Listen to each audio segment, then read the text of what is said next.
இன்னைக்குதான் அதிமுகவின் அமைப்பு செயலாளர் பொறுப்பிலிருந்தும் ஈரோடு புறநகர் மேற்கு மாவட்ட செயலாளர் பொறுப்பிலிருந்தும் செங்கோட்டையன் இன்றிலிருந்து விடுவிக்கப்படுகிறார் என்று அதிமுக பொதுச் செயலாளர் எடப்பாடி பழனிசாமி வெளியிட்டுள்ள அறிவிப்பில் தெரிவிக்கப்பட்டிருக்கிறது.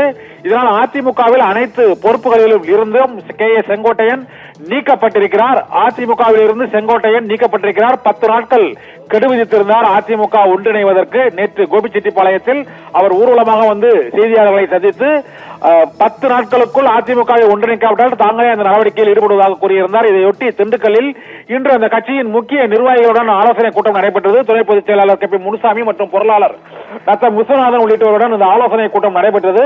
எஸ்.பி. வேலுமணி உள்ளிட்டோரும் இந்த ஆலோசனையில் ஈடுபட்டார்கள். பொருளாளர் திண்டுக்கல் சீனிவாசன் உள்ளிட்டோரும் இந்த ஆலோசனையில் செங்கோட்டையன் மீது என்ன நடவடிக்கை எடுப்பது என்பது தொடர்பாக ஆலோசனை நடத்தினார். இந்த ஆலோசனைக்கு பிறகு எடப்பாடி பழனிசாமியின் பெயரில் இந்த அறிவிப்பு வெளியாகி இருக்கிறது. அதிமுகவின் ஈரோடு புறநகர் மேற்கு மாவட்ட செயலாளர் மற்றும் அமைப்பு செயலாளர் உள்ளிட்ட அனைத்து பொறுப்புகளிலும் இருந்தும் எடப்பாடி பழனிசாமியை நீக்குவதாக இபிஎஸ் அறிவித்திருக்கிறார். இதனால் அதிமுகவில் ஒன்றிணைப்பு என்பது மீண்டும் கேள்விக்குறியாகி இருக்கிறது. அனைத்து பிரிந்தவர்கள் அனைவரையும் ஒன்று சேர்க்க வேண்டும் என்று குரல் கொடுத்தவரை இப்போது நீக்கப்பட்டு விட்டார். செங்கோட்டையனும் இப்போது அதிமுகவில் இருந்து நீக்கப்பட்டிருப்பதால் ஓபிஎஸ் மற்றும் டிடிவி தினகரன், சசிகலா உள்ளிட்டவரை தொடர்ந்து அதிமுகவில் இருந்து நீக்கப்பட்டவர்கள் பட்டியலில் இப்போது செங்கோட்டையனும் இடம்பெறுகிறார். இதனால் கொங்கு மண்டலத்தில் அதிமுகவின் முகமாக 1977ஆம் ஆண்டிலிருந்து அந்த கட்சியில் பயணித்து வந்த செங்கோட்டையன் நீக்கப்பட்டிருக்கிறார். இந்த நீக்கத்திற்கு மிக முக்கிய காரணமாக அவர் நேற்று அளித்த செய்தியாளர் சந்திப்பில் அதிமுகவினர் பிரிந்து சென்றவர்கள் அனைவரையும் ஓர் அணியில் ஒன்றிணைக்க வேண்டும் 10 நாட்களுக்குள், இல்லை என்றால் நாங்களே ஒன்றிணைப்பு பணியில் ஈடுபடுவோம் அல்லது அந்த இபிஎஸ் மேற்கொள்ளும் அந்த பிரச்சார பயணங்களை புறக்கணிப்போம் என்றும் செங்கோட்டையன் நேற்று அறிவித்திருந்தார். இந்த அறிவிப்புக்கு பதிலாக எடப்பாடி பழனிசாமி இதுவரை எந்த கருத்தும் தெரிவிக்காத சூழ்நிலையில் இன்று திண்டுக்கல்லில் நடைபெற்ற ஆலோசனை கூட்டத்தில் எடுக்கப்பட்ட முடிவின்படி செங்கோட்டையன் அந்த கட்சியின் அனைத்து பொறுப்புகளிலும் இருந்தும் நீக்கப்பட்டிருக்கிறார். ஈரோடு புறநகர் மேற்கு மாவட்ட செயலாளர் மற்றும் அதிமுகவின் அமைப்பு செயலாளர் ஆகிய பொறுப்பை அவர் வைத்து வந்தார்.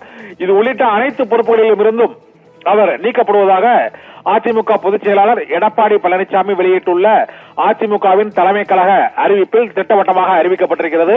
இதனால் செங்கோட்டையன் அதிமுகவில் இருந்து நீக்கப்பட்டிருக்கிறார். கிட்டத்தட்ட 40 ஆண்டுகளுக்கும் அதிகமாக அதிமுகவில் எம்ஜிஆர் மற்றும் ஜெயலலிதா, ஓபிஎஸ், எடப்பாடி உள்ளிட்டவரிடம் கட்சி அதிமுகவில் பணியாற்றி வந்த செங்கோட்டையன் அதிமுகவின் அனைத்து பொறுப்புகளில் இருந்தும் நீக்கப்பட்டிருப்பது அரசியல் ரீதியாக மிகுந்த முக்கியத்துவம் வாய்ந்ததாக கருதப்படுகிறது.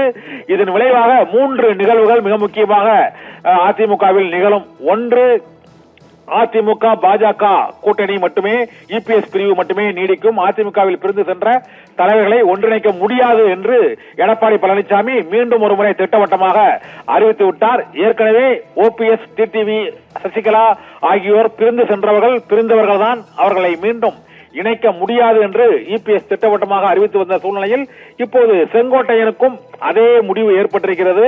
அதிமுகவில் இருந்து நீக்கப்பட்டுள்ள செங்கோட்டையன் அடுத்து என்ன நடவடிக்கை எடுக்கப் போகிறார் என்ற கேள்வி எழுந்திருக்கிறது. 10 நாட்கள் கெடு விதித்த நிலையில் இன்றே அவர் நீக்கப்பட்டிருக்கிறார். இதனால் நாளை முதல் செங்கோட்டையன் என்ன செய்ய போகிறார் என்ற கேள்வியும் எழுந்திருக்கிறது. நிகிதா.